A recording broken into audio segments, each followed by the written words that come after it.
What if I told you there's a special rule, kind of like a secret weapon, that can solve even the most impossible-seeming property disputes? Well, today we're going to unpack exactly that. It's called Regulation 44, and it's all about finding hidden evidence and making sure things are fair when the stakes are high. Let's dive right in.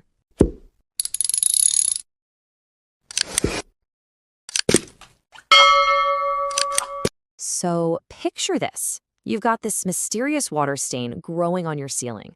You're pretty sure it's coming from your upstairs neighbor, but they swear it's not them. The building manager? They have no clue. You're just stuck in this awful deadlock where everyone's pointing fingers, but nobody has any real proof.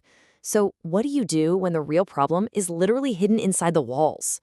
See, in these really complicated disputes, we're talking about things like potential structural problems, those tricky hidden leaks, or weird mechanical failures. Just, looking at the problem isn't going to cut it. You've got to dig a whole lot deeper to find the evidence you can't see with the naked eye. To break that kind of stalemate, you need more than just opinions or theories. You need cold, hard facts. And a lot of the time, the only way to get those facts is through scientific testing. That data becomes the key that can finally unlock the truth and get things resolved.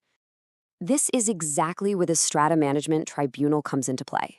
When everyone's at a standstill, they can appoint an impartial investigator. Basically, an expert set of eyes to come in and see what everyone else might have missed. Now, it's absolutely crucial to understand this. A tribunal expert isn't on anyone's team. They are totally impartial. They might be an engineer or a surveyor, and they have one single mission: investigate the technical problem and report back the facts.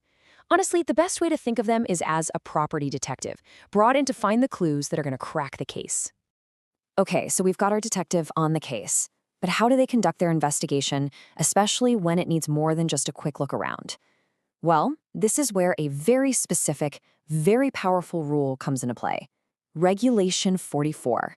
And the regulation itself is really clear. It basically says that if our property detective decides a major test is needed to figure things out, they can't just go ahead and do it. Nope. Their first job is to stop and officially let all the parties know what's up. This is a really important check in the system.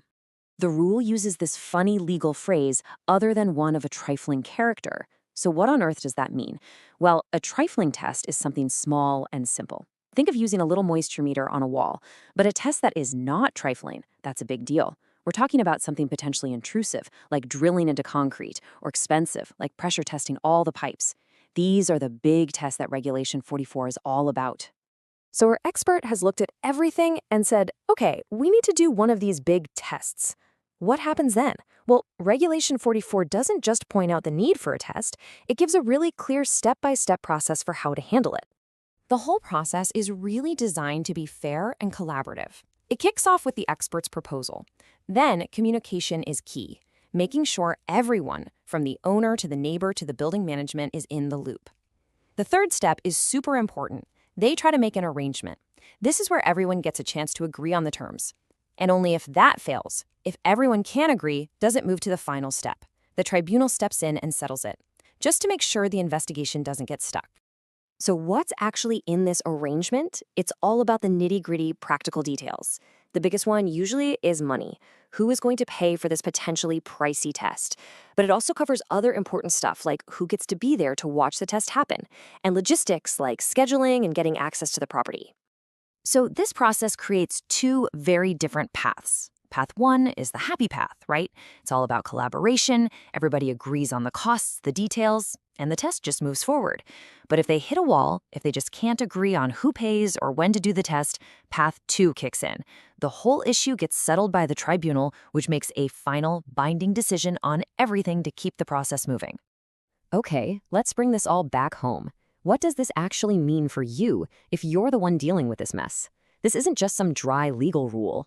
At its core, Regulation 44 is about protecting your rights and making sure the process is fair for everyone. So, here's the bottom line. You can think of Regulation 44 as your shield. It guarantees you won't get blindsided by some invasive or super expensive test out of the blue.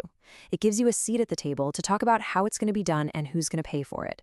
This just builds fairness and transparency right into the investigation. And the tribunal is there as a final safety net to make sure a solution is always found. So is Regulation 44 a crucial safeguard, or is it just more red tape? While it might seem like an extra step, it provides a really fundamental protection. It makes sure that before anyone makes a final call, the real facts are uncovered through a process that is fair, transparent, and collaborative. Ultimately, it's a rule that's designed to put hard evidence, not just heated opinions, right at the center of finding a solution.